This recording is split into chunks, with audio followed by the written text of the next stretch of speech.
Okay. I have 6:30. Outstanding.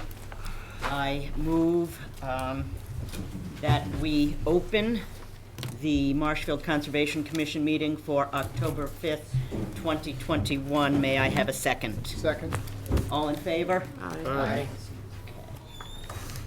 Second was who again, please? It was Joe. Joe. Joe. Joe, all right.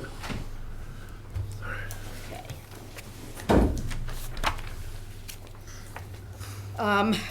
I just want to reiterate before we begin what our protocol is here. The applicant has 5 minutes uninterrupted to present to us. The administrator has 1 minute for his comments. The commission then has 10 minutes of discussion, which is a closed discussion, commissioners only. Then we open to public comment. And public comment needs to be limited to new information only. If somebody's already said it, we've got it. Let's not go in circles. Then the commission votes, and once we vote, the hearing is closed. So we sometimes get a little sloppy on these things, so I just want to point that out. So we have minutes from 9/7 and 9/21, and I move that we vote to approve those as edited, unless any commissioner has an additional comment at this time. So on the 7s, I got comments from Joe and from Craig, and I got those incorporated. And then on the 24, I got comments from Craig, and thanks for responding, Susan. That made me know that you got to that. Good, thank you. Feel free to respond if you've looked at them. I'd say both are edited, yep. Okay, so I move that we vote to approve the minutes for September 7th, 2021 as edited. Do I have a second? Second. I'll give that to Susan. All in favor? Aye. And I vote that we approve the minutes from September 21st, 2021 as edited. Do I have a second? Second. Okay, that was Joe. Art. Kidding, it's Art. All in favor? Aye. Aye. Okay. That's done, awesome. Then we will move on to our business items. Business item 1 is the de minimis activity review. So the first item is 12 Idaho Street, a swim spa installation on an existing lawn. The property is entirely outside of the 50-foot wetland setback, and the work qualifies for the exemption under 10.02, 2B, 2E for conversion of lawn to uses accessory to residential structures. Do you have any additional comments, Eric? That sums it up. I move that we ratify this as a de minimis activity for a swim spa installation at 12 Idaho Street. Do I have a second? Second. Susan, All in favor? Aye. unanimous. Okay, the next item is 57 Salt Meadow Way, hazardous tree removal. Removal of one tree on an existing lawn, which was noted by a certified arborist as a serious threat to the house. Anything to add, Eric? We could just condition to leave the roots in the ground. Other than that, nothing. Okay.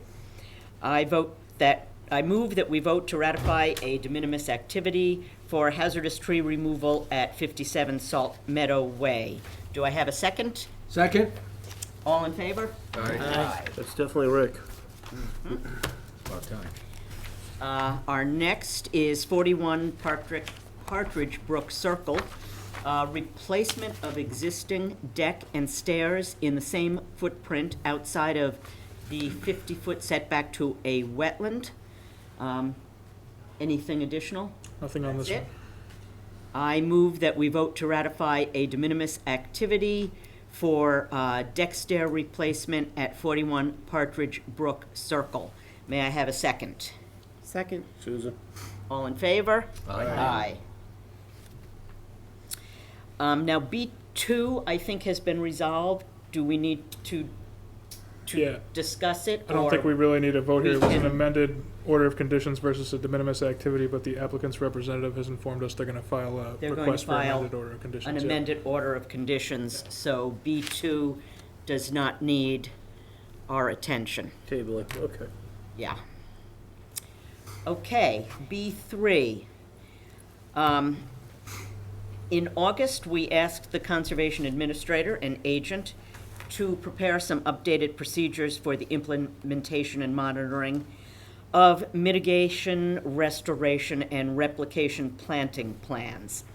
Eric and Bill have prepared draft special conditions that provide clarity as to the expected timelines of these planting plans. The special condition template specifies that the planting plan is to be implemented in the first planting season following the issuance of the orders of conditions, that the implementation report is due by, excuse me, June 1st if the planting occurs in the spring planting window, and by December 1st if the planting takes place in the fall planting window, and that 2 annual monitoring reports are due by December 1st, starting after the first growing season, and that failure to comply with the conditioned deadlines or requirements for 75% successive growth shall lead to subsequent years of annual monitoring or enforcement. Do either Eric or Bill want to amplify on this? Yeah, I think, I mean, going back to the initial business item where we talked about this, the goal here was to create a straightforward and clear-cut expectation for what we get from these planting plans. I think we're achieving that with specific dates here, making it crystal clear when things are expected. It also gives us one time of the year when we can, expect to find these things, so it makes tracking them down a little easier. And I think also clarifying that this is necessary to get the certificate of compliance and that it's an enforceable thing if you're not complying with the order of conditions. So I think this could make it a little clearer going forward for projects that require mitigation plantings. So we just to get absolutely correct, and the other thing was this, is we wanted to have long-term, ongoing, periodic vegetative management options, so that they can be optional or required, and not required, it'll be an option for them. So if they wanted to plant and they like that, they could do it. So we put that in there also, so it could carry on the certificate of compliance with ongoing conditions. So this has really been thought through, because this commission has been doing such a great job of really managing the plantings and so on. This needs structure, and I think Eric and I got it for you. Does this need to be included in policies and procedures, or? We're gonna use this as a special condition. Special I think condition? that these things can be modified periodically. You review them as always, every meeting, you see what you're gonna have presented. So anytime you don't like something, or it's a typo, we can fix it, if Okay. it's in the special conditions. Craig, I believe the intent of this is to ensure that we meet the 75% successive growth. I think you could have some interpretation on the third and subsequent years, where you possibly could get into that subsequent year of reporting, but not necessarily by the wording have to comply with the 75%. Yeah. It's a possibility we may want to think about, but the intent is 75%. 75%. Yeah, I think this spells it out pretty clear. It's a great point, Commissioner Ring. Thank you for bringing that to the attention, because that is the goal, and sometimes that just slips completely. So this is gonna help a lot. We have all kinds of things, enforcement level, dragging, we got all kinds of stuff, and this will blanket it better. Okay. Do you have the time now to follow up on this stuff? Oh, yeah, I mean, this will make it easier. I mean, like, they just come flying in, oh, we're done, we want a COC. And I go back and I got one report, and I'm like, this has been 3 years, what are you doing? Where's the second report, So this will clean this up a lot. They'll know what the timetable is, the expectations, So Okay. this is gonna help a lot. I think other towns will probably look at this and say, wow, it's pretty effective. Marshfield leading the way. Trying our best with a great commission. Any other commissioner comments or input? It looks good, very clear. In that case, I move that we vote to adopt these special conditions as the standards for orders of conditions of all types, enforcement orders, and certificates of compliance issued, which include planting plans. May I have a second? Second. All in favor? That's gonna be Joe on that one. Aye. Very polite of you, Joe, but you won. I heard that way down there. Okay. I don't have the extra help behind me tonight, so. So, next up is item B4, suggested wetland scientists list, the potential addition of Weston and Sampson. Weston and Sampson have requested that they be added to the Marshfield Conservation Commission's suggested list of wetland consultants. They are a large multidisciplinary firm with offices all along the East Coast, and they are currently handling the ongoing restoration project at the DPW site on Parsonage Street, which I understand is going very well. Yep, they got some deer issues where they're gonna Other deal than with the it. deer, Yeah, but- they're gonna handle that, They were good up till then. right? Anybody want to comment or? Okay. In that case, I move that we vote to add Weston and Sampson to the Marshfield Conservation Commission list of suggested wetland consultants. Do I have a second? Second. Art? All in favor? Aye. Aye. Okay. Item B5, Conservation Land Valuation and Metrics Grid. At our last meeting, we were discussing the transfer of the Old Mount Skirgo parcel from the DPW to the Concom, and the issue of prioritizing parcels for third-party conservation restriction versus Article 97 conservation came up. And Commissioner Loggy noted that if we are going to try to determine that a given parcel should be under one or another, or if one has a higher conservation value, we would need some kind of metrics to quantify this, so that that can facilitate our discussion. And I believe Commissioner Loggy met with Mr. Grafton and Mr. Flint, and you determined a list of values for ranking. Would you like to address that, Arthur? Sure, I'll just do it very quickly, because it was a great summary. So I wanted some objective, if we're going to try and make decisions based on land values that we are in charge of, that we need some objective criteria. And so this was the first attempt to put together some values, and all these bullets are there for you to look at. Well, what I didn't do was to give any numeric values in ranking with them.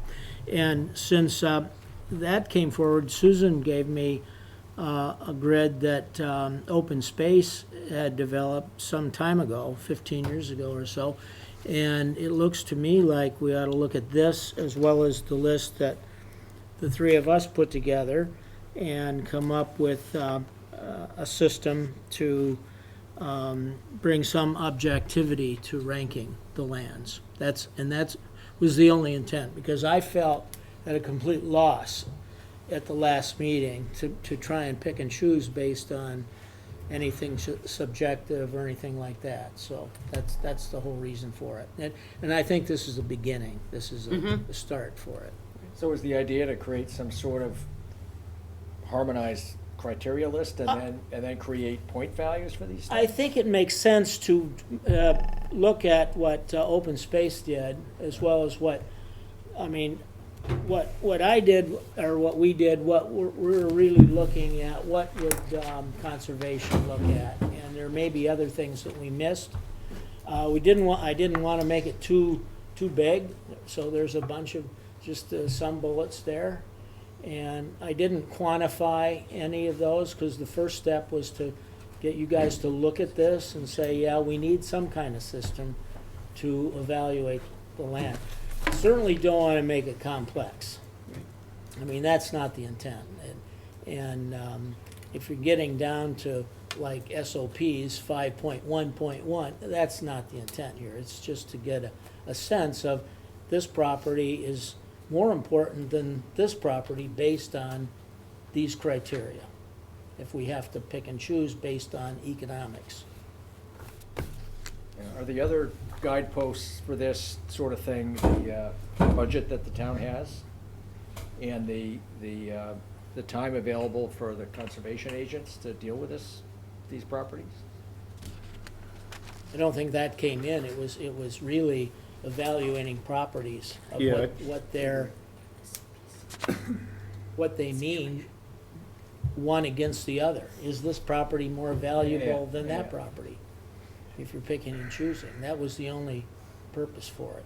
Right, right, but I guess as this moves forward, the other challenges the town has is the amount of money in the budget available to potentially provide a maximum protection and monitoring situation with the budget and, you know, with the time that the conservation agents have as well, so. I Is think that we, is that a correct assumption on my part? It is in a way, but I think this is good art, but in reality, going forward, most of our open space is gonna be acquired through CPC. And CPC, you're required to have a CR anyway, so you don't need to have this activity, you know, you're gonna have to have it. Another thing would be if we were lucky enough to get a donation. Get a donation, usually the donor, you know, will require a CR. So those are the main cases. These little parcels we pick up around town here and there, it's gonna be a rare occasion that something like that is gonna require a CR. And it would generally be prohibitive to do that. That's my opinion. I think the ranking thing is fine, I just don't think we're gonna use it very often. Well, that could be absolutely the case. The thing is, when it came up last time, I felt at a complete loss because it came up that we're sort of, this parcel's more valuable than that, and I don't have any frame of reference to make a decision on that. So that's why. You did a nice job on putting that together, Art. We appreciate it. So to fill in some gaps, I just, go ahead. oh, I was just gonna make one point to your point, in terms of the budgets, Bill. When, the thing that brought this up, obviously, is the transfer of the land and to meet the conservation mitigation plan. Generally, when you have mitigation, I would think that when it goes before town meeting and CPC is paying for it, conservation restriction fee by rights should have been added in at that time. That's my understanding, because when we go to CPC for land acquisitions, the CPC, we always have an estimate of what a land endowment would cost, and that's included in the total article. And it seems like for some reason that didn't happen here. Yeah. I'm not aware that it would come out of any other budget, maybe it has in the past, but for as long as I've been doing it, it's always been CPC funding that would pay for those. Well, this is a special case because this is land Exactly. turned over from the DPW Right, it's to us. unusual, exactly. Let me just say something, there's a lot to this that we could span forever, but so I'd like to just keep moving on the direction where you guys are and just fill in a couple quick gaps. One, yeah, Art, I was aware of the open space criteria because I've been helping out reviews, first Karen at one case, and I've seen it, and then Craig, but I did a write-up on it. So I went back, and that's where I found some of the items. So Eric and I looked at it post-meeting with you, that very item. So that's already factored and cooked into the books here with regards to it. The purpose of this decision-making grid is to take out ambiguity and confusion so that you can see where the Article 97 or the conservation restriction would kick in. All CPC, if you look at the grid, it says Article 97 is not applicable. It's required with the third party. We got that. That's an easy one, right? It's these other two scenarios where you have options. And so because you have options in those other two scenarios, you now have conservation values. We've had 3 meetings on this, and we've tabled. So we got to get something together. We got an ancillary grid together with the building commissioner, who sometimes sees things completely different than us. And Eric and I were able to figure that out in one meeting, get in front of the commission, and we had a tool that we can use. It's not that it can't change. It's just a simple tool. That's it. And then you know, the point that Bert makes, yeah, if you're gonna be purchasing the majority of the land through CPC, then that first line item applies, and it's gonna be required to have a conservation restriction. But if DPW comes in and they have an obligation and they need to transfer, you do have an option, and you should have the tools in place. And the commission, it should be the nerve center of this decision-making process. So that's all I'm trying to say, and for that, I'll say no more right now, I hope. Yeah, we are, this was all triggered by what is an unusual situation, but it could certainly, I would imagine, come up again in the future. I don't know what the, 19th. Madam Chairperson, could I be heard? Oh, could you just tell us your name, sir, and your address, please? Dave Carrier, 34 Outlet Road, Vice Chair for the Public Works. Okay. This Thank you, is a Dave. Welcome. transfer of land between the town itself. And right now, that land is under the care and custody. It says Department of Public Works. It actually is under the Water Division because it is basically water protection property for the Skirgle well site. Most of it is basically vegetated wetland, as I recall. And in fact, if you drive by there when the foliage is gone, you can see the old former well field ceramic bowls sticking up out of the ground. And for this time of year, if the leaves are gone, you'd see the water running out of there. Because there's artesian effect there from Skirgo itself. You know, this is not an item where, you know, typically in any history of the town, there has been any exchange or need for a restriction. And in this particular case, under Chapter 97, it is quite restrictive, as I'm sure this board is aware. You know that you finally finish up after you folks, the Board of Selectmen, town meeting with basically the state and a 9/10 passage. You know, those are hurdles that are virtually insurmountable, in at least my personal experience. And you know, I'd like to see those CPC funds that would go to fund a conservation restriction actually end up on other applications within conservation when we're acquiring property as by written request. So And the hearing officer will be present. I move that we vote to continue this to 10/19/2021 public meeting. Do I have a second? Second. All in favor? Aye. Opposed? Okay. Who was second? That was kind of quiet. It was Joe. Joe? Joe, thank you. All right. Next up is 900 Ferry Street, the Town of Marshfield Recreation Department, and this is a new hearing. I will read the legal ad. In compliance with the regulations of Massachusetts General Laws, Chapter 131, Section 40, the Wetlands Protection Act, and Code of the Town of Marshfield, Chapter 294, Wetlands Protection, a public hearing will be held by the Marshfield Conservation Commission on Tuesday, October 5th, 2021 at 6:30 p.m. to consider the request for determination of applicability filed by the Town of Marshfield Recreation Department, 900 Ferry Street, Marshfield, to determine whether the work installation of a playground depicted on the plans is subject to the jurisdiction of the Wetlands Protection Act, and whether the area and/or work depicted on the plan is subject to the jurisdiction of any municipal wetlands or ordinance bylaws of the Town of Marshfield. And the hearing officer is Vice Chair O'Donnell. Okay, Eric, town land, so no taxes? Yeah, the fees were waived at the Board of Selectmen meeting already. Okay, very good. Have we got a presenter? Yep. Craig, Can you state identify your name yourself, for the please. record? Yep, hi, I'm Craig Jamison, Recreation Director, And your address, please? 522 Pembroke Woods in Pembroke. Great. So this was a CPC funded project that we got awarded last year. And we'd like to do it in the area right by the building. We have a fenced in area that's already existing. And we're looking to put the playground in right there. We've been working closely with Childscapes, Tim Pesco, who's here tonight as well, that can help answer any questions, especially with the surface that we're putting down. We're gonna be putting in majority of wood chips, but there will be a rubber surface as well.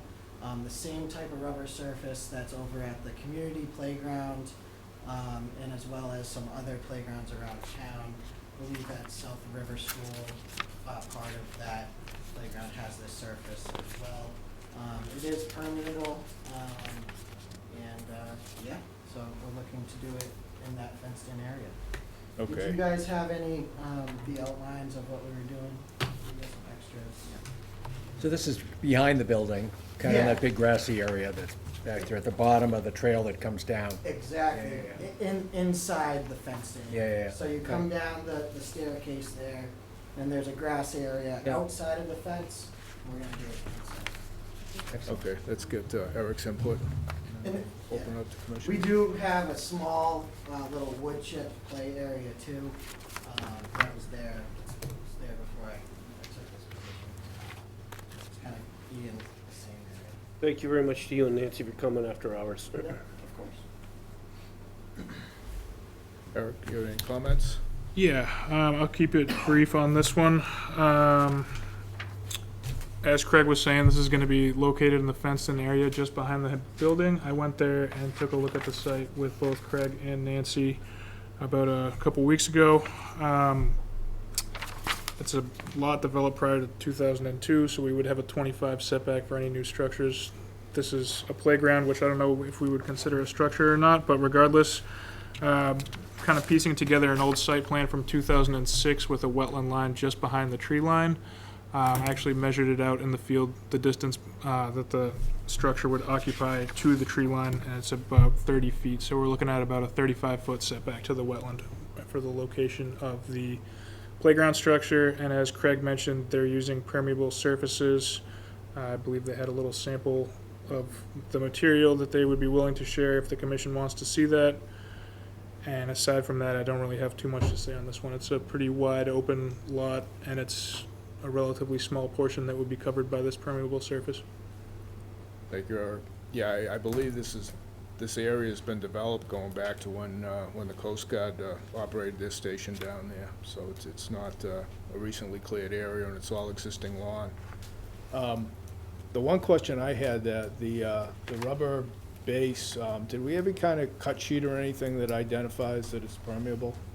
I can get you cut sheets on that. I think that'd be good for the file. Absolutely, yeah. Beyond that, I have no questions. I was down there today. It's pretty clear what it is. It's very straightforward. I have no issues. I'd like to open it up to other commissioners. Before we do that, Burke, what's your name, sir, and address? Tim Pesco, 94 Holyoke Ave, Marshfield. 90 Holyoke? Holyoke, yeah. Okay, Tim Pesco. Thank you. I can give you one. Other commissioners, any comments? No, looks straightforward. Kids will love it. Yeah. Public comments? Anybody? I see none in person. I see none on the screen. I'd like to make a motion to, I've forgotten now. Oh, great. Did we confirm, I guess there's no taxes on this? Yeah, it's exempt because it's It's a exempt, town okay. project, and then Eric was saying It's that waived. Okay. And Just we got a wanted to make waiver on the, Just that, yeah. on the fees. It's required to go to the Board of Select when we got the letter. Okay. So the motion, I forgot my notes. Negative, That's why I'm here, Bert. Got your back. positive number 5 and a negative number 3 with special conditions. And are there anything, special conditions you'd like to read, Eric? It would be standard, I guess one question would be if the commission would want to see erosion control down gradient of that. I don't know if that's a plan that you already have, or if, The materials might get lifted by the rain. You can just imagine it going down the town. That would be a problem. So we would like to see some erosion control if the commissioners ask for it. just in the process of the excavation.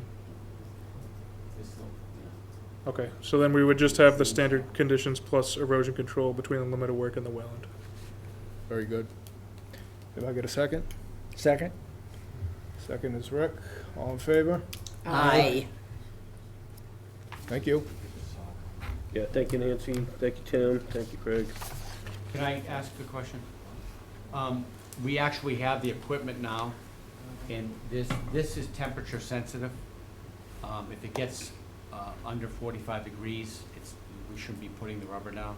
So me and Craig were asking if we do put the erosion control down and someone approves it, could we maybe start the excavation this week? Yeah, tomorrow. Okay. Get going on it, contact us and we'll get We'll busy. sign it tonight, so you'll Okay. be, They're gonna sign it tonight, the permit will go out, and you can rock on. Just Okay. find Eric or me or Liz and get going on it, yeah. Okay. Right on, good. And I'll email Craig the spec, the cut sheet for the rubber, so you can get it to. You guys are rapidly catching up with Cindy and Mike on the permitting. Good job. We're doing our, hey, we're Right. doing our best. Okay, thank you. Thank you guys very much. Thank you. Have a good night. All right, now we are on to 85 Rockport Street, which is a septic walkway, patio, and driveway resurface. I will read the legal ad. In compliance with the regulations of Massachusetts General Laws, Chapter 131, Section 40, the Wetlands Protection Act, and the Code of Town of Marshfield, Chapter 294, Wetlands Protection, a public hearing will be held by the Marshfield Conservation Commission on Tuesday, October 5th, 2021, to consider the notice of intent filed by Richard Bertone, 190 Hampstead Way, Marshfield, for the replacement of a sewage system, construction of a stone walkway, paver patio, and resurfacing of a driveway within the buffer zone to a bordering vegetated wetland and land subject to coastal storm flowage at 85 Rockport Street. And the hearing officer is Commissioner Loggy. Okay, the taxes have been paid, the abutter is notified, right? Parents, is that okay? Someone here to present this? Terry?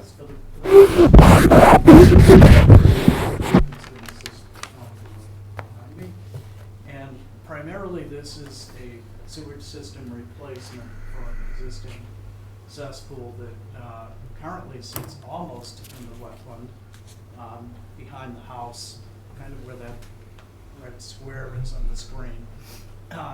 What we're proposing is to replace that cesspool. The house is presently being rehabbed by Mr. Bertone and his son, for his son to live in. He actually owns the property. And we did test pits back out there in the spring, and we've proposed a replacement sewage system that's been approved by the Board of Health. As far up into that northeast corner, if you will, that we can get it.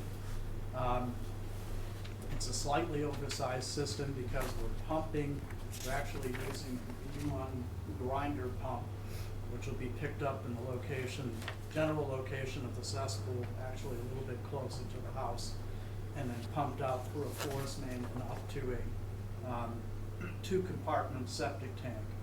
The reason we've taken that route is with the existing house, normally the other option, which you'll see shortly, you'll see in a week or two with another project, Twin Brooks, is if you replace a monolithic septic tank and pump chamber in tandem.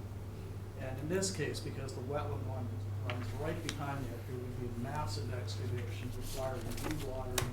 You have to have extended base monolithic tanks in there. It would be an absolute mess to try to do that. So by putting the E1 pump unit, it's a self-contained unit, it's gasketed, it's watertight,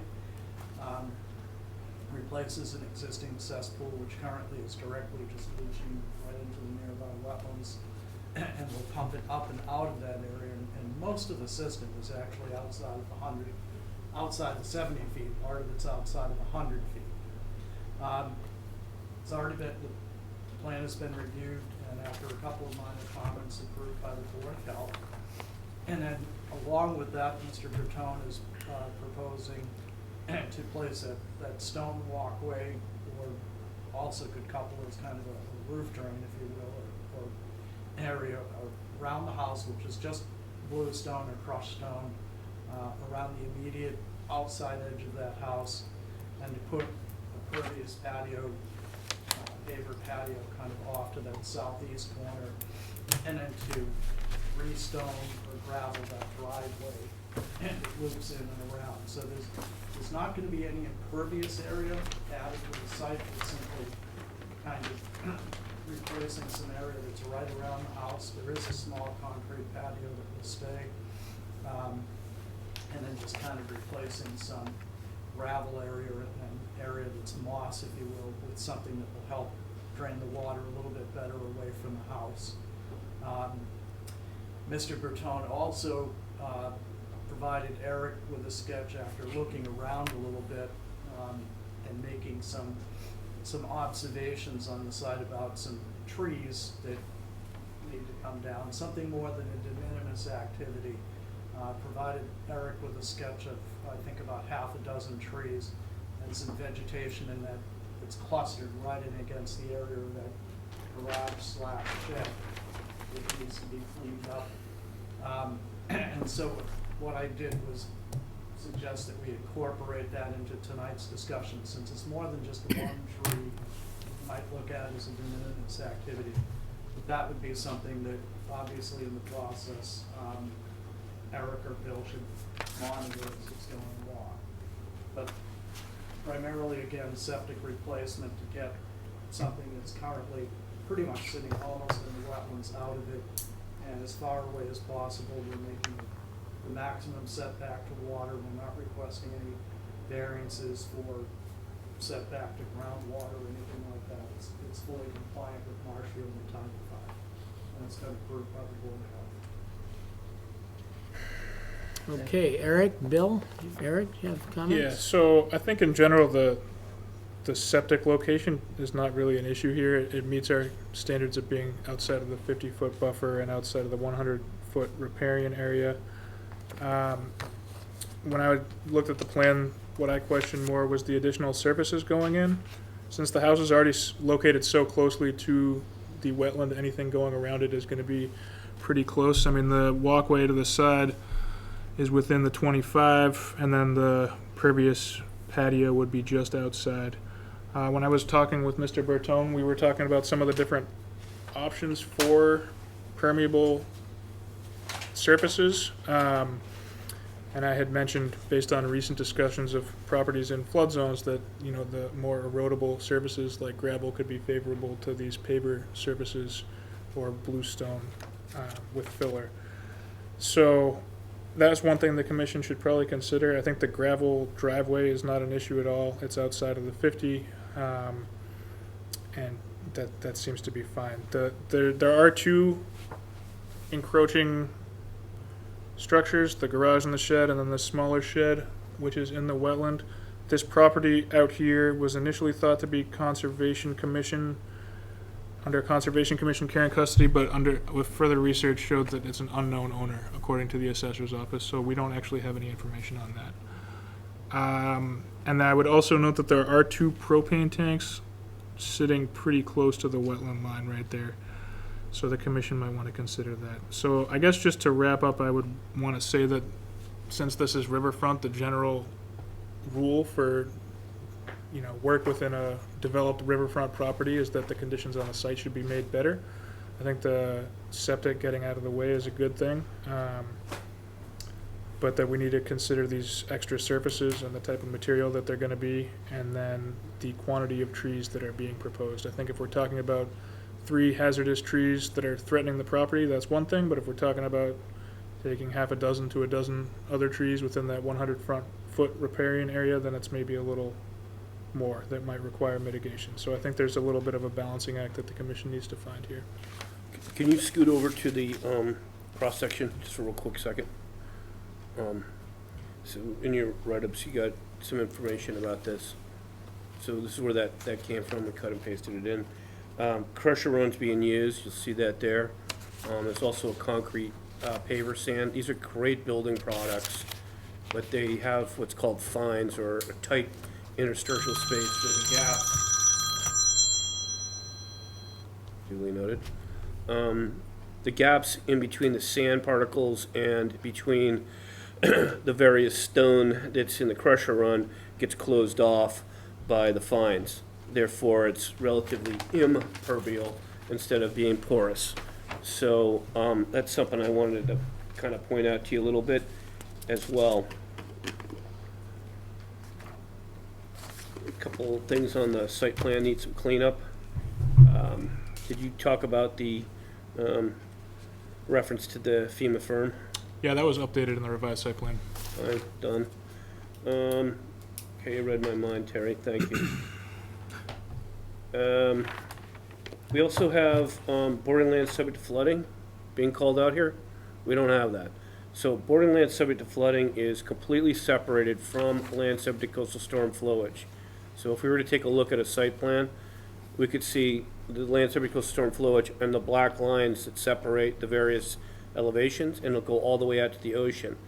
So bordering land subject to flooding would be like that 485 Pleasance project that we had, up by Chandler Pond, and inland type of situations. And the way that kicks in is if there's grade elevation changes, that volume's calculated inside the buffer zone within the bordering land subject to flooding, and then compensatory storage is needed. So I am recommending that we have a note saying that BLSF is not applicable to the approved work and land subject to storm flowage is applicable. So there's no confusion, and Mr. Bertone and family don't need to do anything with the possibility of compensatory storage. So this has been explained before, and I want to get it out there now. I would like to ask the commission to approve those two conditions, DO resource area clarification note, and I'm hoping that'll be the end of BLSF, because I've said it before. It's very rare. Okay, so let me, before I ask the rest of the commissioners, we've got at least three things that here. One is, so let's start with something that's fairly, hopefully easy, the trees. Now, you mentioned 3 versus 6, or was it just those arbitrary numbers? It might be a question for Mr. Bertone to answer. Hi, Richard Bertone, 190 Hampstead Way. Speaking for my son, I'm his agent for the property. And there are 4 trees that we're looking at right now. There are 2 to the right of the property where you see the 85, house number 85 on the property. If you were to go 3 feet off the property or off the home, there is a 4-inch and a 10-inch diameter tree. One goes up 40 feet and the other one's a scraggly scruff tree that means nothing. We would like to remove those 2 trees, and they are alive. But they're 3 feet off the house. The next 2 trees are where the gas tank is on the left side. There's 20-inch diameter tree, 35 feet away, but it's 70 feet tall and it's dead. And I would like to take that down. Okay, and then there is 1 tree in the front where it says the planter or a garden, the square box that says a garden. 5 feet to the left of that, there's a 4-inch diameter tree, and it's dead, and my son wants to kick a soccer ball in his front yard, and that tree is there. Those are the 4 trees we were requesting. 4 trees. Eric, comment on that? Okay. So, I think in general, when we talk about trees, we're typically pretty lenient on trees that are threatening the house and a little more conserving of trees that are not. So I think it sounds like we have 2 that are directly off the house, 1 dead one that's overhanging the house, and then 1 tree that would be more for aesthetic purposes that's outside the 50. So I wouldn't be too concerned about that work if it was just limited to that. Okay, thank you. Propane tanks, so they're 10 feet from the wetland. Can we have those moved, and where can we move them? Well, that would be a question of feasibility, I guess. If it's something that can be done, I think it would be good if we could get them further away. If we have a storm come through and carry them off into the wetland, that could be a little bit of a mess. I think it's also, you know, if they're, it seems like they're freestanding. I'm not totally I'll sure. comment on that again. Wait a Richard second, Mr. Bertone, he's not quite done. That's pretty much it. I mean, I think it's just, you know, risk of pollution and also risk of potential damage to the house, even if these things end up getting tossed around in a storm. I looked at the tanks this morning. The tanks are static and there's a non-ability to move. I'm sorry, I'm going to ask you just to, this is commission discussion, then we'll entertain your comments on everything. So, on these tanks, How big are the tanks? How many gallons are the tanks? are these the They're 30? probably Wait, okay, 55-gallon drum size. Mr. Bertone, please. Let them, they're driving it. I don't talk, Eric doesn't talk now, you know what he talks. Eric? They're relatively large. I can show you a picture if you bear with me 2 seconds here.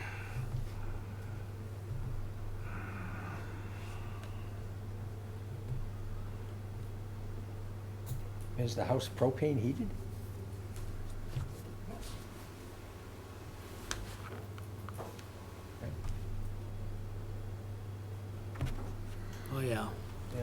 Pretty big. Those are good-sized tanks.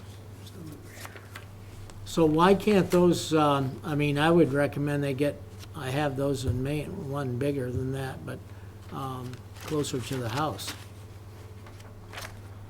Well, I think we could maybe ask the applicant here why they're not able to be moved. You know, let me do that now. You got it. Why can't you move them? Okay, I looked at them this morning, and there's a concrete block on each tank. And there's a receiver for the tank to fit into it, and it's locked in place. Now, when I say locked, I was unable to move it. There's a mechanism either through physical concrete, or there's a connection to the block to the tank. And the block itself is probably 2 by 2 square, 6 inches deep, solid. So probably about 200 pounds. Right, the I was Marigas not able to they move them. they can move those tanks, though. A hydraulic machine could move them. Yeah, they can get those tanks moved. May I ask a question? Sure. Mr. Hearing Yep, Officer? Has the building commissioner, floodplain manager had a look at this? Not to my knowledge yet, no. Is, not to dispute you, Eric, but there is building permits on the building down there, so. We could maybe ask the applicants. I have not received any confirmation from the building commissioner or had any discussions with him regarding this particular set of tanks. I definitely think we need to look at that, and that they're movable. Now, the last thing that I had was, it keeps coming back to this pervious and impervious stuff on these pavers. And so it seemed like these pavers like this would be pervious. Less pervious than, say, gravel, but still pervious. So I guess we're getting into a fundamental question. That was the point I was making about the cross-section. It's actually got the interstitial fines, so I'm not sure that's really pervious. I think it sort of sets up like concrete. Yeah, it tightens up. Okay, so it's the application of what this one is, rather than setting the pavers on, say, sand. Right, like something that would Rough allow the barrier. water to go through. I mean, I've got product out there, the stuff can pass through and it's very solid. You can build the way you want to build, and it lets water drain through. Okay, So they're out there. They just gotta find the right materials. so with this, it's your feeling that this type of paver is not really very pervious with this, That was based the on this opinion, cross-section. the opinion that I got based on feedback from Bill, yes. That was my feedback, correct. Yeah. I stand on it. I would say that, having spoken with the homeowner, they did seem amenable to considering different types of services to be used here. So it seems to me that rather than, I'm just talking now among the commissioners, that it would be better to come back, Terry, with a paver section that would be pervious, No, that's that easy. would fit, okay. And then move those tanks. And then we'll have the 4 trees in there to come back, so if we continue, we should be able to wrap this up next time. I mean, I don't see how we can wrap it up. Yeah, you can't. I think the thing that's holding it up is this cross-section. If you liked it on the last 3 plans, I can't be with it, but it's a different, slightly different application and a different. Well, give me those addresses. I'll go back and check on those. I've got a couple questions. Yes, go ahead, I forgot, yes, so, Bert. Terry, when you were describing the new walkway around the house, is that crushed stone? Crushed Bluestone. bluestone. So Blue it's, stone. so not, Stone dust. yeah, so it's stone dust or 3/4 minus. okay, Pea stone. yeah, crushed stone, which is what we're looking for in a lot of these Yeah. applications. Pea stone. Mix Yeah. in 3/8 with 3/4. What I would say on that little patio is it's, what I don't see is total impervious for the lot, Terry. Have we got that on a table somewhere? I might be buried I in mean, there. it seems got all like- the areas in. It seems like we're pretty low. As a percentage of the whole lot, it's Yeah. not a large amount. Yeah. Yeah, I noted it was block, right? Off to the other side, I put just the areas in question. So I think we're, sorry, but I think we're pretty small changes. I would think if it could be modified, we wouldn't necessarily have to come back. We could Or finish it I up. Well, appreciate, I appreciate where the vice chair is coming from, but you're gonna have us, chasing a plan, because we have 21 days to get out there, so we've actually had the conversation early in the game with Mr. Bartone, and, we wanted permeable then for the commission's sake, and we arrive here with not permeable, so I'm not trying to counter, I'm just trying to offer that please back up the commission and continue until we get what we need. I just heard Terry say that he's presented this same, this cut. I'd like to see that, actually, so I hear you, Terry, but I want I to remember actually it. check them all. It sure looked Seen them on similar. others. I mean, if it's just a matter of changing, you could condition it, if we just give you a new plan showing the underlying material as being sand or stone dust or something like that, that's pervious. It's your call. So what I'm hearing is, I mean, we could just condition it and rather than bringing it back. Yeah, it's such a small thing that I think if you understand that, obviously, nobody seems to have an issue with the driveway. We know what the walkway material is gonna be. If you're just talking about revising that one detail, we'll change it, we'll get it in. Well, it's not My one. final Hold on, question- Susan? My final question is, that existing shed and garage, at this time, those are just gonna stay as is? For the time being, Yeah, so any changes to them would, you'd be back for that? Yeah. So, Bert, maybe we captured that in the DO, that right now that's an unknown property, but unknown properties have been known to come into the town ownership, and if they became town ownership, is what you're saying that has to move? Is that where we're kind of going? Yeah, I mean, it's to be determined, but as of Yeah. right now, as of this hearing, Yeah. both those buildings are just gonna be left alone. I can craft some language to get what you're saying, in case this turns into a town-owned property, he's got to come back and deal with that, at that point in time. I could craft something and put it into the special conditions, so you have it as a living document, Susan? I just had a question that, do we want to see on the plan, where would we propose that the propane tanks be moved to? That seems to be sort of an important issue, and where is reasonable, is there room for them to go to get them further away from the wetland? Can we determine that now, is there? Greater than 25 feet? Greater than 50 Just, feet? Yeah, I would say closer to the house, yeah. Greater They're than 10 25. If they're But if we 10 have a feet, guideline, 25 yeah. sounds reasonable. Yeah, because the age of the house allows them to go to the 25, even though we may be closer due to the structures that are almost in the wetlands. I would bring it to the 25. is that if I was realistic sitting That's there. for fine, them? yeah, that, right. Okay. Yeah.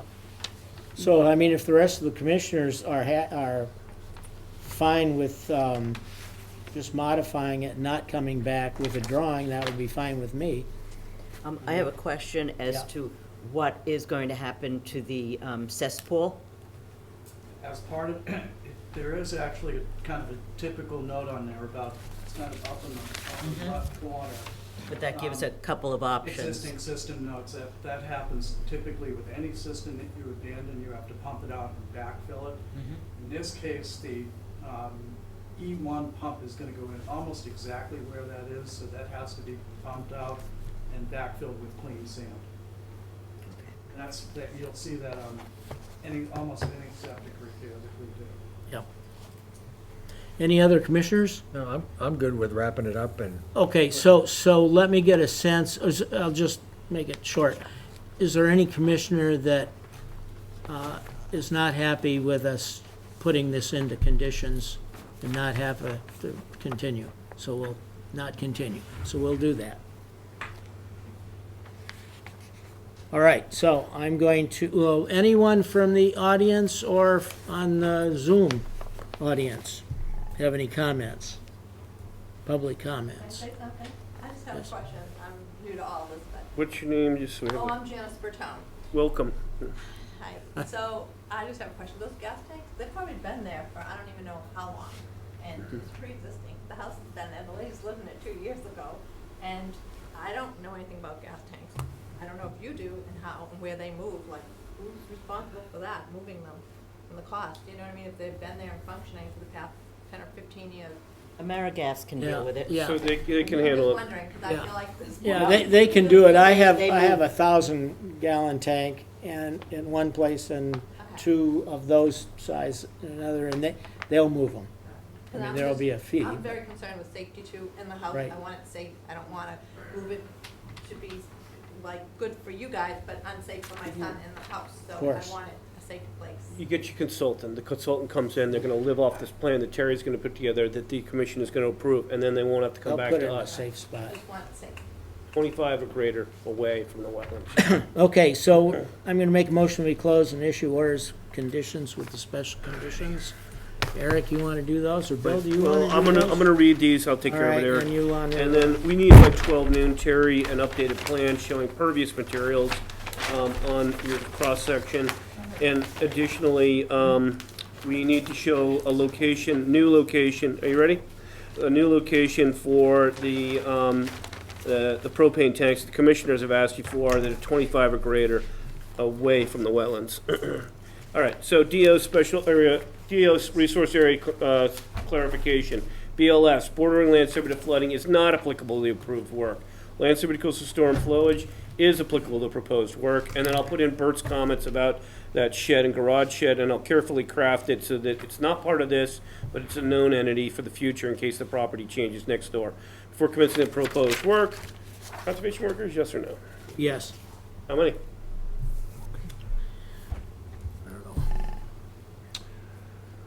We did not have them on the plan, so we would need to talk Oh. about that. I have them as an option for the commission to consider. This is a tight property, so I'm stopping until you tell me to go forward. What I know I'm saying is, let me know. You want 5, you want 10, you want 4? Eric, what do you recommend? Let me just pull up the site plan again so we can all see what we're looking at here. It's gonna be a lot like your 193 South River that, you know, they were really close to the wetlands. We bought back 5 and 10, 15 feet, so, but then you saw what they did, they built out a little bit more. This house is already built out a little more. I only bring it up because it's that kind of scenario. It's, I mean, it seems like there's pretty limited space, Right. just given the setbacks, I mean, I suppose you could put a 2 to 3 in this general area here near the 25, just outside the pervious patio. Could have Well, I had mentioned 3, but. Yeah. three Oh, okay. spaced evenly right around here. How about that? Yep. That means that down gradient that you won't be using that area, mowing it or any of that stuff. Trees, just come and check with the commission, you might get a de minimis activity based upon this, okay? What else do you have, Bill, on the? I just want to mention that dead trees are actually valuable to wildlife. I will continue. Install 3 conservation markers, which Terry will put on the plan. That's going to be at 12 noon on Friday. Red and white do not disturb markers on 4x4 rot-resistant pressure-treated posts, cedar equivalent. The location is depicted on the site plan, referenced in A, Section A, General Information, Item 8. Activity beyond these markers, including fill and alteration, is prohibited. This condition remains in perpetuity. Register both sets of orders with the Plymouth County Registry of Deeds and provide evidence to the Conservation Office and post the Mass DEP sign. Ensure erosion control is in place. Do not use hay. And introduce invasives. Follow all pertinent Marshfield bylaws. Obtain all subsequent permits, including floodplain manager, Marshfield Zoning Board of Appeals, and Building Department, and any other pertinent permits applicable. Applicant shall observe 310 CMR 10.05 requirements that no work shall commence until all applicable administrative appeal periods have elapsed. If a building permit is required, this is standard, you'll read it. Coordinate pre-construction site meeting with the conservation administrator or agent. During construction, ensure the best management practice, NFIP, FEMA regulations, and building codes are followed. We got to implement the mitigation plan. That's not happening. There's no plants here, right? No. Right. Okay. All right. At the conclusion of the work, D, post-construction of proposed work, ongoing conditions. At the conclusion of the work described in the approved site plan and with approval of the conservation administrator or agent, any erosion control devices shall be removed. Removal of the invasive species by hand is permitted. This condition remains in perpetuity. Why do we have plantings in here? We were offering that? That was your suggestion. Yeah, right. Ongoing periodic maintenance is out, so that's it. And shortens those up a lot. That'll make that easier for you guys. Yeah. May I have a second? Second? Thank you, Joe. Joe, All in okay. favor? Aye. Aye. All right then. Very good. Nice working, Mr. Bertone. Terry? Thank you. Thank Terry, you. I just wanted to make one comment about the impervious tables and the impervious pavers. I want to be clear that we're not being, if you will, arbitrary, but we've been getting some additional guidance from the state and pushback from the state that some of the decisions and some of the guidance that we've been using probably needs to change. I've heard that with, Hardened I surface. think down, yeah, I've heard that in a couple of areas in other Yeah. areas. So I it's, know. it's moving. It's a moving target, unfortunately. Yeah. Yeah. Bring, You could watch the whole thing on, that one is Everything was different. filmed, That one, yeah, it's probably up there, but the one he's talking about, the performance standards, is coming out. We don't have a video on that. We have the Berry Beach Coastal Dune. So, yeah, Joe makes a great point. The commissioners are all back on that. They know that the performance standards were changing, and we just want to reiterate that, Terry. We're not trying to be difficult. No, I know. I know you know. That's good. I think we're all Very good. stuck in the same spot, trying to figure it out. Yep, we're all in it together. One big happy family, you know? See you, All right, Terry. very good, Terry. Bye-bye, Night, Mr. and Mrs. Terry. Bertone. You have a great day. good luck with that place. It's Yeah, absolutely. It's a toughie, but We have a you'll vote like on it. that? Oh, the second on that was Joe? You got it? Yeah. Yeah. You're gonna be like me, man. You don't want that at all. Okay, now we are on to 12 Branch Street. It is new. I will read the legal ad. In compliance with the regulations of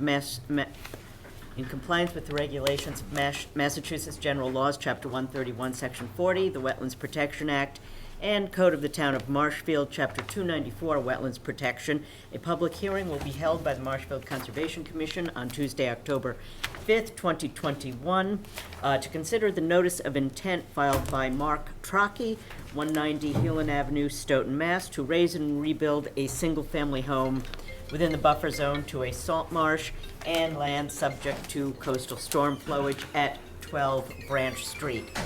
And the hearing officer is Commissioner Ring. Thank you, Madam Chair. Eric, just like to confirm that we do have taxes paid, a butter notification, and I did see later this afternoon, we got the DEP number. We did, yes. All those are confirmed. Thank you. Is there somebody here who's going to present? Hi. Tom Trocchi, 20 Country Club Drive, Bridgewater, Mass. I'm representing my grandson, who is the owner of the property, and his fiancée. They purchased the property several months ago, and with the intent of rehabbing it. Turns out there were some problems with roofs and other things, so that after talking with the building commissioner, it turned out that it was more than 50%, so FEMA changed from the A9 to the A12, so they had to raise the house. So it turned out that it looked like it was better just to demolish it and build a new structure on exactly the same footprint that was there before. So nothing changed on there. We went through, we have a complete set of architectural drawings from an architect's stamp, and we have drawings from Morse Engineering, and we have reviewed some of these drawings with the administrator here, and everything seems to be in order. There is one garage structure that's being remaining there, but we're not touching it, except they do some cosmetic things to it, but it's not moving, it's staying where it is. I believe there's a table on there, the impervious on the drawing. Some of the numbers on there. And we have it where we have a mulch shock all around to prevent anything from happening when we're doing any of the construction. And we also have the markers put in that was, we talked with Bill. Administrator Bill about that. And there was a little discrepancy on ownership of the back stuff, on the back. Right. You want to help you with that real quick? I'll give it 30 seconds. Go ahead. So there is, the town took the property in the back. It was a straight edge. It went right across, right about where you see those conservation markers. So we investigated that with Morris. Turned out this is correct, and the town's map is not correct. So this is correct. And, Good for you guys. sometimes we're right and sometimes we're wrong. But, and there is one tree on the front that we're gonna be removing. I know you talked about trees. It's kind of bumping into the house there at this point, and also the sewer, which is the sewer system goes close to it, as does the water. So we'd like to remove it and the what? And the wires going across there as well. So there were a number of interference with the house and some of the utilities as well, so that had to go. Otherwise, any questions? It's a pretty tight space, and another example of one thing leads to another when you try to do a project, especially in Brent Rock.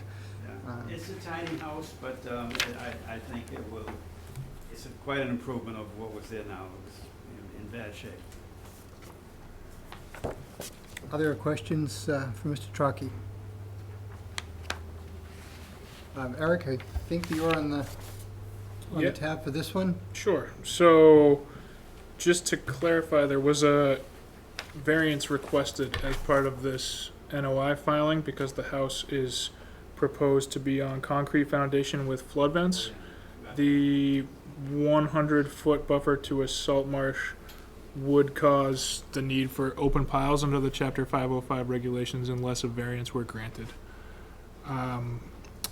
Aside from that, which might be the biggest point of discussion, I think, you know, it's a previously developed property. There's a space in the back right now of about 1,000 square feet that they're proposing to set aside as buffer zone between the marsh, which I think would be a positive, but I think we really just need to consider the type of foundation that's being used here because it's been a discussion we've had a lot lately. There is a slight increase, if I remember right, in impervious area, but if you will, it's not very significant. It's about 64 square feet. 60, yeah. So I'm just noticing something real quick, if you don't mind me interrupting. I'm noticing that we don't have, like, we get all kinds of different variants in this. You know, maybe this is another thing we need to get, you know, a little tighter on. In other words, what expectations the commission wants so that you can see the differences. We don't have to calculate them in the meeting. So maybe that's something you want down the road. Just another thought. The impervious table is on there. I saw that. It doesn't actually show you the difference. You have to calculate it. You just explained it to them. That's what I'm trying to say. So if we came up with a standard, then what we would actually have is the commissioners could glance on it and they have everything they need. That's the goal. So I would maybe also just note that the language in the Chapter 505 regulations for variances states that the applicant needs to prove that there's no feasible alternative. And we do have, it looks like an alternative option on the site plan here for piers or piles, if required by conservation or building. Anything else, Eric? That's it. So my take when I looked at this is that it's not too dissimilar from where I live, and I'd love to have open post pilings under my house. What I kind of look at this for is adjacent properties are within the repetitive risk area, meaning you got a water issue. I'm inclined to be in the direction of piers and piles on this property because our rules say that, but more importantly, thinking what's best for the homeowner. You lose like basement space, but it's not going to be a usable basement space. And the risk of having the foundation underwashed, even with the vents, I would consider a risk that personally I wouldn't want to take. And you know, I'd be looking at that. It's within the constraints of our rules. But I think I see Bill trying to say something. Just to add on to what you're saying, I've had a number of people say, I'm not sure why we're putting concrete foundations on environments that have got so much peat in them, and this is loaded with peat. You're right near the salt marsh. The material settles not uniformly, and so it creates potential for sections to sag where other ones are holding their position. So that's a problem that you wouldn't get with the piles, because the piles are driven deep enough that they're uniform. And so it's something to think about. And the other thing is, just to be fair, the commission has approved foundations in the area, but the revised regs, this is one of the first ones. And then you're probably going to get a little taste of that also at 31 Branch when that returns. Is there a reason the preference is for concrete foundation with flood vents? Well, the other thing I would like to say is that the existing house has a foundation in it now, and it's been there for many, many years. And it has been stable. I don't see why we would want to do anything different than that. We have to go re-engineer everything, so it would be a little bit of a hardship as well to change over from what plans we have now. If we want to add more vents, we can do that. We have planned for 4 vents right now, which each takes up 200 square feet of area, and there's only that's 800, so we only have 600 square feet there, but we could add a couple more vents too if we wanted to, and it almost makes it the same as because the crawl space inside is level with the ground outside as well. So it's, I don't know. I can see if you have piles and you want to go higher, so that's a different thing. We're already at 2.5 stories, so we're in the borderline of being too high if we go to try to do that to take advantage of piles. I think you're going to have to Piles go. that would only come out of the ground now 2 feet or so. So, yeah, that may be the case, because you're an AE9 there, right? So you got to come up to AE11. It's an AE9, am I correct? I was glancing at something else. That's what I remember. Is it 10 or 11? What's check the this. elevation here? You have it No, listed as a AE 12. So it's got AE12, so it's going to be 14. What's the, so he's going to be, there. It's an existing 8. I just saw that before I moved too quick for me. Yeah, right there. You see the 8s right through the heart of it. So he's going to be AE14. He's got a 14. So there's a 6 foot out of the ground ballpark. You know, that's what you have, something along those lines. And I don't know the construction, but sometimes they go higher and whatever. So they the building component of it, but that's not really showing that. In this plan, the only thing that needs to change is we need to see the piles. It's the architecturals that would change dramatically, because you would have no concrete foundation any longer. You wouldn't have any flood vents. You'd have piles that were to be shown. And we get this typically all up and down Plymouth and all the ancillary roads there, and that's all I'll say.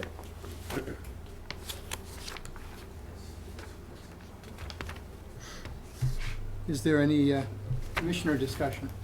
Yeah, I mean, it's, a variance is supposed to be rare and unusual, and I don't see a real case for a variance, you know, because the house is coming down. You know, there's plenty of room to put in piles. Yeah. That's where I am on it. The crawl space only is going to be 2 feet in there, so between the bottom of the joists and the ground level.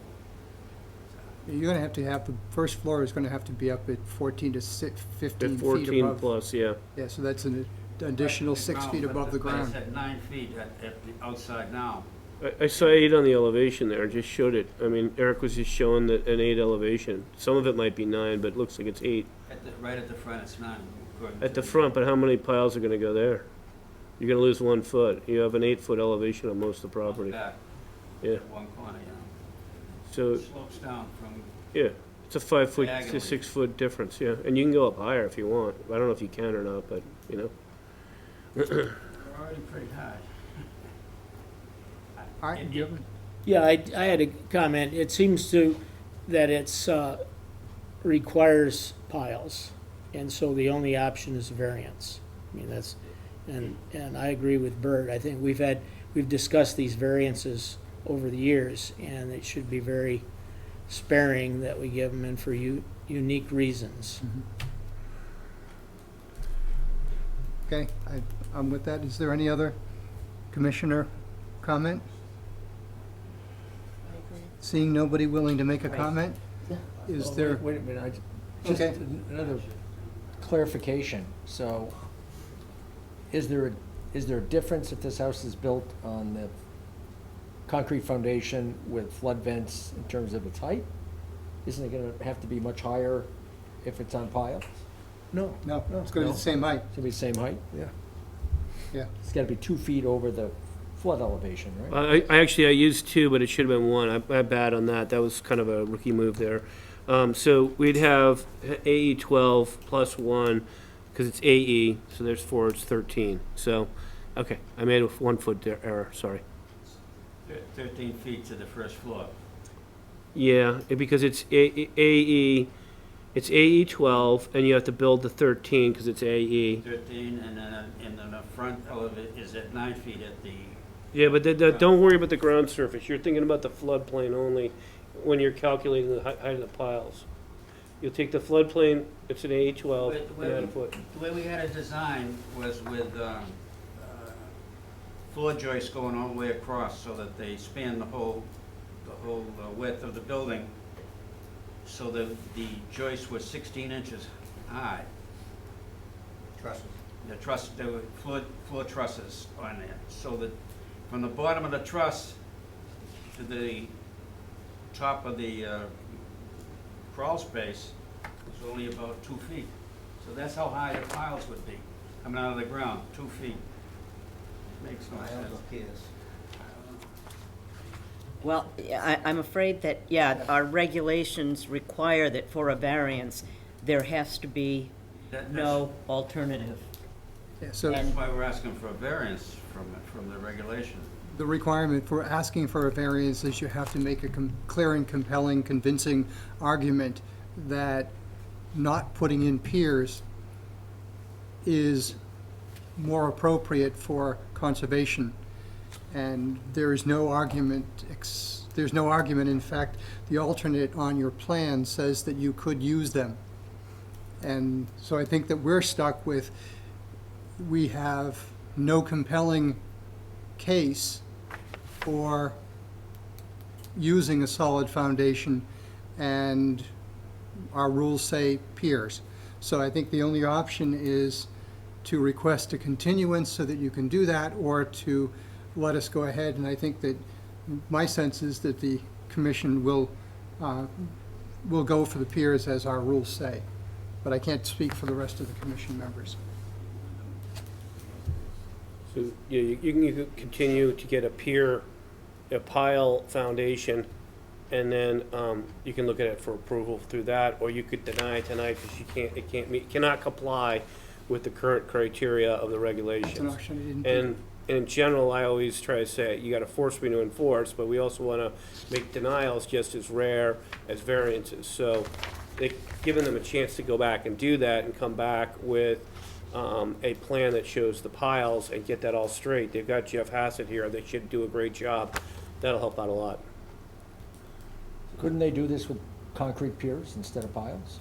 So, they could actually, and I think you could do helical piles, you could do driven wooden piles or vibrated wooden piles, helical piles, or you could go concrete piers with footings here because it's not Berry Beach coastal dune, so you can use footings here. And a guy did do that down at 215 Island, and his house is really, it's really up there. It's high. It's very sturdy. It comes in prefabricated. These guys know this, and that's an option. They could do that as long as they get a open pile foundation that the commission's satisfied with. You don't have the Berry Beach coastal dune restraint on you here. My understanding of open piles was that they couldn't have footings on them. based on what we went over in No, that open last. pile foundation, my interpretation is it would be those four options are eligible. If you're in coastal dune, barrier beach, then what kicks in is this 2008 building matrix that says no footings. Okay, and that's when you get into no footings, and we had that case we were talking about back when we were doing Cutter at 10 South. So you don't have Barrier Beach coastal dunes, so that restraint is no longer on you. And you can look at the open pile foundation, which allows the water to move through, and that's the main goal here. And the migration of the soils, et cetera, which doesn't go on because they got a lawn out there. Okay. I will give you a chance to follow up, and then we're gonna move something. If we say we'll go along with piles and piers pile, whatever we have to use, instead of a solid foundation, are we gonna be approved? Well, No? so this happened last meeting, and I advocated that we need a clean plan, and because we're gonna be chasing this, we have to have a plan by 12 noon Friday.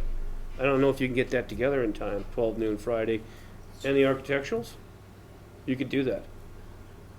Okay, well then, I'm a little more convinced, and the commission's got the potential appetite, so I don't know, you know? Wouldn't the changing of a whole foundation design be a little more of a, Seems burdensome. Pretty substantial.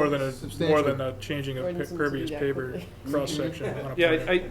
I find it different from the last one, because you're removing some tanks and you're getting conservation markers, and we needed a better cross-section. So the commission has to decide.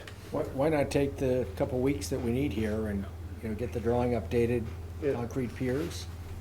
Whatever you want, on that. Come back in And come back 2 and, weeks. Although the note on the plan does say the option of piers and piles. Right. Right. Yeah, it makes But I me, think that we need the plan to say that. And so, Right now, I think that's the Yeah. not best an option is to Yeah. go for the 2 weeks. No, And- that's I don't fine. think so, but. Down the line, I'd rather get closer aligned with the building department, so I that thought. I'm trying to Yeah. understand. we I- can this. just I say, agree. this is what we need, and then, it's gonna have to meet the building codes anyway. Yeah. Right. That's- Yeah, it is gonna- That's outside of our area of, if we have an area of expertise. That this is not it. Yeah.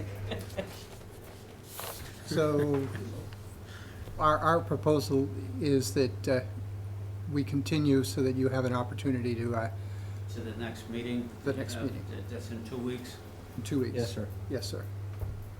Do either of you know the, Is that the only thing that we have to be considered for? I mean, are we trying to do other things as well? You asked them to comply with the chapter 505. To comply, they gotta give you one of the 4 scenarios with open pile foundation. Helical piles, wooden piles, driven or vibrated, or concrete piers with footings. You're asking them to do that, right? I believe that's the only thing that's on the table. It's the only Then, thing. then they would comply with chapter 505, and Jeff knows what to do. And if we can make it higher, we might have to do that too then.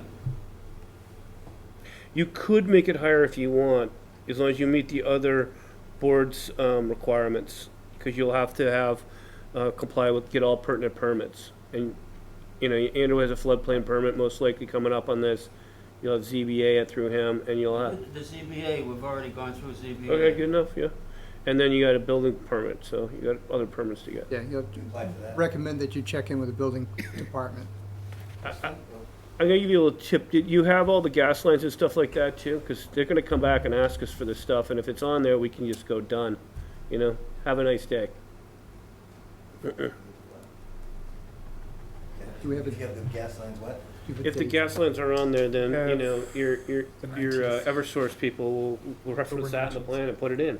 Otherwise, they gotta come back and say, do we need a de minimis activity on this? Because we try to maintain those with some degree of permitting. What's your name again, sir? Mark. Mark, and last name? True. Right, My son's house. okay, very good. You guys are doing a nice job. What's your address again? 15 Heelan Avenue. 15 Heelan, If I okay, could just state, we called the gas company to shut the gas off in the street. okay. So they're waiting for something from the highway department saying that we're demoing the house. Where are you gonna put the gas? Is the gas line on there? I can't really see. It's in the street right now. Yeah, but is it on the plan? No, yeah, so That's put what it, put it on the plan, so that you have that, so that then when they come in, they wanna set it up, boom, they got the plan, get it done. And the highway department's supposed to mark the sewer and water. Put it on the plan, Yep. put it on the plan. So I'm trying to move this along, so I have the, one more question, sorry. if you can make it short. Piers, is it a continuous footing or is it individual footing? I'm not gonna get into that, it's concrete piers with footings, or, oh, you see, connecting? No. No. Individual is what you're looking at, okay? All right, so that was like what Rebecca Haney was saying about a grade beam where they tie all the piers together. He's trying to do, sort of, you can't do that, we need to have it opened. So I believe that I would like to make a motion that we continue this until October 19th to give the applicant time to resubmit plans. And that plan is due 12 noon, Tuesday, the 12th. Thank you. Do I have a second? Second. All those in favor? Aye. Aye. Seeing no one remaining, it carries 600. It'll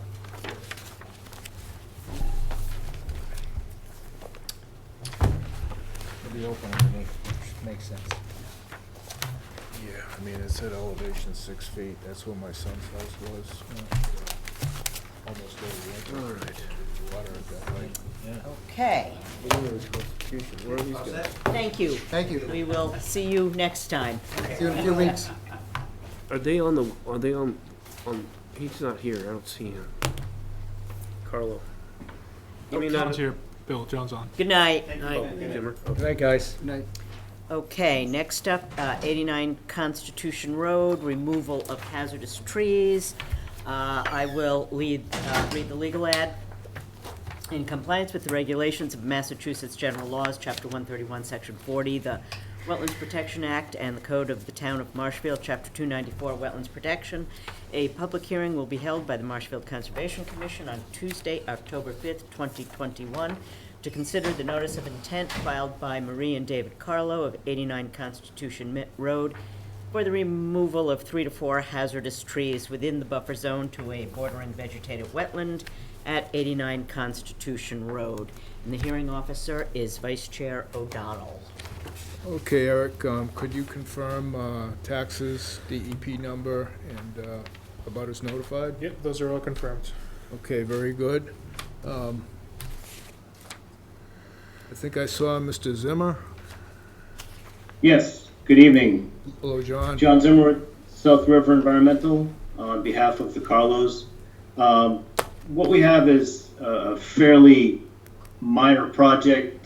They are looking to remove 3 to 4 trees within the property. It's a double lot. And there are a couple of trees that are potentially going to result in being hazards to the house. They're fairly close. They did have an arborist look at the trees, and they recommended having them removed. One of them is within the 25-foot, and the other 2 are within the buffer zone, so we figured it would be prudent to file an NOI for this versus an RDA, in the event that you found that it was significant. We didn't want to have to waste the time by coming back in after a positive determination, so we figured we would go straight to the NOI. I delineated the wetland resources within the property. There's a BVW that extends basically across the property. You can see there in the green line the approximate boundary. It basically runs right behind the 2 sheds that are behind the house, and then there's a fence along the rear of the yard, and the wetland basically is coincident with the location of the fence. They would remove the trees either through use of a crane staged from Constitution Road or just off Constitution Road, or by hand, whichever is easier, and remove the material from the buffer zone. They would not remove the root systems. They would leave those in place and minimize disturbance to the extent that they can. And if necessary, we'll put in some erosion control, some silt sock around the limit of work to make sure that there's no sedimentation or materials get into the wetland. Thank you, John. Yep, thank you. Eric, you have comments, or? Yeah, so I think Bill met with the Carlos maybe a month or two ago about this one, and at the time decided that an NOI would be the appropriate course of action with a surveyed site plan exempted, given the scope of work. I took a look at the property with the homeowner on the 27th and took a look at the trees. The wetland is just adjacent to the house, as you can see in the picture there. There is a fence that runs along the backyard, basically right up against the wetland line, so the lot is really right up against the wetland. There's a couple of sheds in the back that are, you can see them in this aerial, that are basically on the wetland line or in it. And the homeowner said those had been there for about 15 years. That was backed up by Google Earth historical aerials as well, and the yard had always been established in that footprint as well. So I don't really have too much on this one. I guess, so the homeowners did mention that people are frequently using the wetland, like that kind of undeveloped portion up near the street here, to dump yard waste and other stuff in there. So I think it could be beneficial for everybody if we maybe just stick to conservation markers 5 to 10 feet up gradient of that wetland line, or maybe of that 25-foot buffer rather. That way we get, you know, a little bit of mitigation for taking a couple trees, and then we also prevent neighbors from coming in. The homeowner said they had even put up signs in the past to ask people to stop dumping, that it had been so frequent. So I think that could be a beneficial thing. And the commission could decide to put a couple on the back fence as well. I know we've done that on a couple other properties, or maybe it's not necessary in this case, but that's all I got. I think the plan John put forward was pretty solid in terms of removing the trees safely. Okay, so what you're saying, Eric, is 2 conservation markers and then maybe put a couple signs on the existing fence. Yeah, just the markers and maybe 2 posts right here on the, I don't know if you can see, yeah, right on the outside of the street side here, and then if you wanted to add a couple of the markers just nailed up on the existing fence, that would be an option. Otherwise, you could just consider the 2 up front to be sufficient. Very good. John, I'd like to suggest in the future, for tree removal, if you tag the trees, it would make it a lot easier for the Concom commissioners to understand what's going on. Which trees are they? There's some catalpas there that, you know, the ones with the beans on them, are they the ones being removed? Yep, there's one tree that's fairly close to the existing shed that I think is a catalpa, and then there are 2 others that are closer to the 25 or just outside the 25 to the west of the existing house. And I think one may be an oak and the other is another catalpa. Okay, and but I agree, and apologies for that. Oh, very good, no problem. Just in the future, I think something like this could go ahead as a de minimis. You know, if we could actually see what the trees were. That's just my comment. Yeah. I'd like to open it up to the other commissioners. I hear nothing. Bill, you? Yeah, just a clerical thing. So we suggested waiving the surveyed plan here because of the nature of this work, and we didn't know exactly where the wetlands were, and we wanted to make sure that these trees, which appear to be either dead center in the wetlands, which we got to have something, you know, especially considering the 56 Cove Street Mass DEP feedback. So I hope the commission will accept this waived plan, but we're going to need a revised version, John, with the locations Eric and the commission's just pointed out of the 4 conservation markers, 2 on the fence, I believe, and 2 on posts. Yep, I can submit a revised plan by Friday, and you can also include that as a special condition. Okay, so 12 noon. Great. Okay. Thanks, John. Any other comments? Sure, All right. thank you. All right, please. Nope, not here. Okay. No, I was waving to John. See you, John. In that case, I'd like to open it up for public comments. I see no public. I see nobody else on the screen either. In that case, I'd like to make a motion to close the hearing and issue conditions. Have I got a second? Second. Joe is a second. All in favor? Aye. And Eric, you pretty much covered the conditions, right? Yeah, they would be the straightforward ones. The plus markers 4 and submit the markers. revised plan. Yep. Thank you, John. Thank you, John. See you, John. All right, thanks, have a good night. Night. Okay, next up, 14 Damon's Point Road, new hearing. I will read the legal ad. In compliance with the regulations of Massachusetts General Laws, Chapter 131, Section 40, the Wetlands Protection Act, and the Code of the Town of Marshfield, Chapter 294, Wetlands Protection, a public hearing will be held by the Marshfield Conservation Commission on Tuesday, October 5th, 2021, to consider the notice of intent filed by Brendan McCarthy, 14 Damon's Point Road, for the construction of a raised deck and impervious patio within the buffer zone to a salt marsh, riverfront, and land subject to coastal storm flowage at 14 Damon's Point Road. And the hearing officer is Commissioner Loggy. Okay. Can you confirm the taxes have been paid, the abutter is notified, we have the DEP number? Yep, those are all confirmed. Okay, very good. So, someone here to present the project? Yes, James Garfield with Morse Engineering. Okay, go right ahead.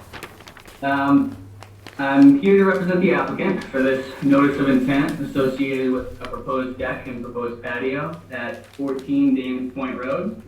The existing site is approximately 1 acre in size, developed with a single-family dwelling, driveway, lawn, woodland, and landscaped areas.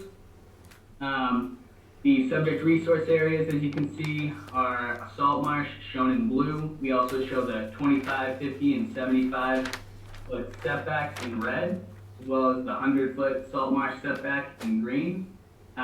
This is also a FEMA flood zone AE elevation 15. And we also have the 100-foot inner riparian zone and 200-foot riverfront area to Maycombers Creek, which is off-site to the north. And what we're proposing is a new deck off the back of the existing house, which was proposed over the location of the existing impervious patio. We're proposing to get rid of that patio, replace it with a pervious paver patio, which will reside right below the proposed deck. And we are also proposing a pervious paver walkway, which will connect that proposed patio to the existing driveway. All the proposed work lies outside the 75-foot salt marsh buffer, as well as 100-foot inner riparian zone, with the exception of a small corner of the proposed walkway. We've also proposed a mulch sock down gradient of the proposed work to act as an erosion control area, as well as 4 conservation posts to the rear of the lot. So with that, I will turn it back over to you for questions and comments. Okay, thank you very much. Eric? Yeah, so I think the proposed work in general is Impervious. pretty straightforward. This is something that would probably not even be requiring a permit. It would be exempt if it was not within a flood zone. So I think that the decking, and we're removing impervious surface below the decking, and then replacing it with pervious. I do think that if I recall correctly, I think the impervious table did show a 16% decrease. 16% decrease. One thing I would note about that is typically on these site plans, we would normally consider, if I'm thinking of this right, we normally have decking and that sort of hardened thing surface. considered under the impervious table, but I don't think that's a major issue in this case. So aside from the work, when I was doing a site visit, I did notice that there was a dock laying in the marsh on this property. This is pretty much the same situation we had a few weeks ago with 84 Cedar Acres. We reached out to DEP, we reached out to the North River Commission, and we reached out to the building commissioner, and nobody has a record of this dock. It would appear that similar to the last time we had one of these, that it would be something that would need to come out. One option is to just condition that as part of this project like we did in the last case, and the other option would be to pursue it separately with enforcement. I think that, including it in the conditions here would be an easier way on our end to wrap it up, and I think it might save the homeowners some time in getting involved with all that. But here are some pictures of the dock. It's pretty much laying in the marsh. The North River Commissioner gave us feedback that this is not something he feels his commission would approve. So I think if the homeowners who apparently moved in 2020 want to have a dock, they would need to go through the, normal permitting process to get a dock that's gonna protect the health of the resource area Where's here. the float? I don't see it. Is there a Yeah, float? it's There's just nothing. it's just a dock from what it was. Kayak dock, yeah. Is that it, Eric? That's it. Okay, very good. Yeah, I thought it was a very straightforward project. It's a beautiful piece of property when I was over there. And it seems very reasonable to me to just take care of it all in one fell swoop and just have that part of the conditions to remove the dock out of there. And I'm assuming that the lady, I forget the owner, met her, and the fireplace, the grill there, the big grill, it's no longer functioning, and that's going to be removed. That's taken out, and it's not going to be replaced. So I really don't have any other issues with this. Does any other commissioners? No. Okay, then I'm going to make a motion. Bill? So I was out, what did you decide on the conservation markers? Yeah, there was going to be some conservation markers. It was written down. How many, Eric? So there were 4 proposed. Spread 'em out. You know why? And they were proposed basically at the edge of existing lawn. That lawn has been there for, it seems, decades. I think if the commission wanted to get additional protection with conservation markers, they could have some maybe along the 25 within this tree line over here where you don't have existing lawn, but you do have opportunity to create a more set-aside buffer. That could be one thing that they consider, but we are going to be getting an improvement of the site through the removal of the dock. But that's definitely another option. So to that, I'd like to add that this is subject to the original permit 1091, which is part of this project that Liz, Eric, and I are working on to reach out to people that got COCs that never got recorded. And when I looked at that, I didn't see anybody saying you could clear down to this. So that got cleared down to this location past the 25 without any permit. So it's really an alteration that's gone, long term without being noticed. So the question I had was, why wouldn't you just put it on the 25? I get it, that, it's a lawn and so on, or you are out there. Would it be onerous? But when you put them on that location where they are right now, you've just basically said the revised regs don't apply to this property, which is down to the 25. So it's something to think about. They don't have to be everywhere. You could have like 6 across from property edges along the 25, and get that mitigation back. I think we know what happened at a lot of properties. We had Dickinson and Summer, et cetera. We've been down that road with enforcement. It's we got an opportunity here to communicate and get messaging through markers. If the lawn's been there all those years, I like Eric's idea of extending it off to the left there.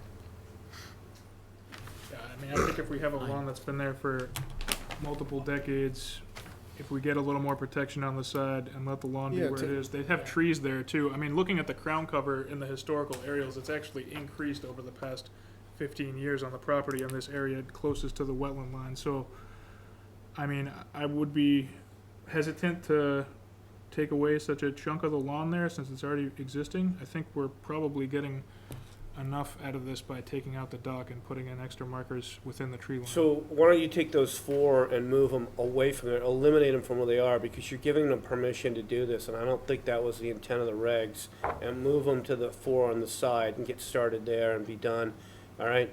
And then because putting it down all the way there, you're saying it's okay to not comply with the regs. I'd get rid of them, put them over on the 25 on the other side, and call it a day. If something was legal at the time it was done, it's allowed to remain. I would suggest keeping the same number of markers, and as Eric said, spread them along so you cover the tree line. Considering that this work is all outside of the 75, it's outside of the riparian, it doesn't require any mitigation.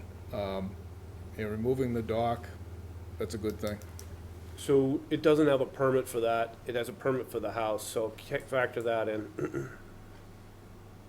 So were you saying one, basically like, take keep 4 markers or just add additional markers within the tree line? Spread out the 4. So we could keep- along the tree line. So you know. keep 1 where it is down there, and then maybe have 2 on the left side of the property and 1 on the right in the tree line.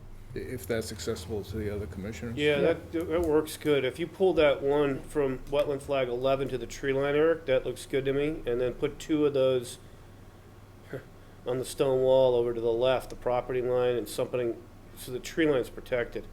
I think we could probably get a revised plan later this week. I could work with James to pinpoint the locations of the markers, and we could get that wrapped up. That would be fine. Sounds good. James is a quick study. He'll help you out, Eric. All right, any other commissioners? That's good. All right, Good I'm making a compromise. motion to close and issue orders and conditions with special conditions. If you could do a brief summary, Eric, because I think we've essentially, they're the same except for these markers and Yes, removing the. so we'll have the markers that I will work out with James on the plan by Friday, and then we'll have a condition to remove the dock.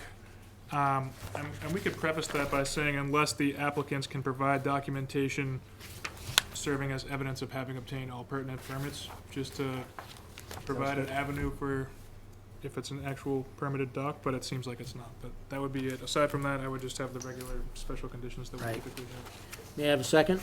Second. Thank you, Okay, I'm gonna give that Susan. to Joe. Oh, really? All right, you go to Susan. All And, right. all in favor? Aye. 600. I sworn Joe was in there. All right. Just a question on the dock removal, is that something that we want in the D1 conditions before the work starts? I would, because we're getting these all over, Joe. We're bumping into these at 84 Cedar. If I go down travel, if you have me travel down on a little journey down any little river, I'm gonna find a trillion of these. So catch them while you can, because otherwise we'll be chasing this thing for eternity. It would be very difficult on your staff to chase that. If it's on the front end, they gotta get the work going. That takes a half a day to do to get rid of it. It's not that difficult.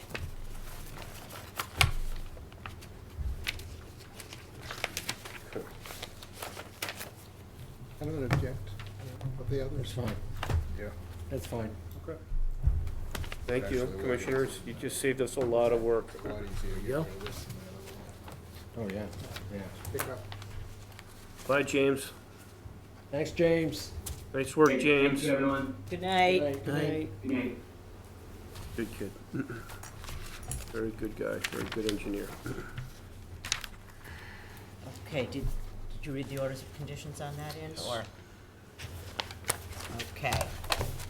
So, we are on to, COCs. COCs, and the first is SE 421579 Lynch on Billings Road, and we finally have the deed restriction. So, I move that we vote to issue a complete COC with ongoing conditions for SE 421579 as follows. The deck porch is to remain non-habitable space in perpetuity as per the deed restriction recorded at the Plymouth County Registry of Deeds, Book 55733, page 210 on September 27th, 2021. Do I have a second? Second. Susan. All in favor? Aye. Mr. Lynch will be very happy, and I am too. Thank Okay. you, commissioners. And then we have SE 422731 and SE 422731 amended, Sheehan, 193 South River Street. Yeah, I can help you. I can help on that. Yeah, would you help on Yeah, that? That's- so I had a chat with Eric after, and he feels that he's had a satisfactory discussion, and we reminded each other that Joe had been out there and spoken to this. So I want to just tell commissioners, when you're out there being the voice, it has long-term value. So thank you, Joe, for doing that. You communicated the message. I don't have to come back, and I will waive the requirement to have a sit-down with me or a chat with me. So I'm going to propose that I waive that. And additionally, they did give us a cross-section. What had happened was the consultant only gave us hard copies. They didn't give us a digital. We didn't scan it because it gets twisted sometimes, and we got that covered. So that's resolved. So this is ready to go. All right. I move that we vote to issue A complete COC with ongoing conditions for SC 42-2731 and SC 42-2731 amended as follows: that there shall be no disturbance down gradient of the conservation markers depicted on the as-built dated June 30th, 2021, and the footprint of the property shall remain pervious as per the reference as built. Do I have a second? Second. Second. Art. All in favor? Aye. Good. Okay, and lastly, we have SE 42-2899, Donnelly, 25 Meadow Lane. I move that we vote to issue a certificate of compliance with ongoing conditions for SE 42-2899 as follows: there shall be no disturbance down gradient of the conservation markers depicted on the as-built dated September 23rd, 2021, and the footprint of the property shall remain pervious as per the referenced as-built. Do I have a second? Second. Joe. All in favor? Aye. Excellent. Okay. All right, back to closing. I move that we close the Marshfield Conservation Commission meeting of October 5th, 2021. Do I have a second? Second. All in favor? Rick. Aye. Okay, 8:37. Nice. We are adjourned. Thank you. Bad, 2 hours, huh? Pretty good.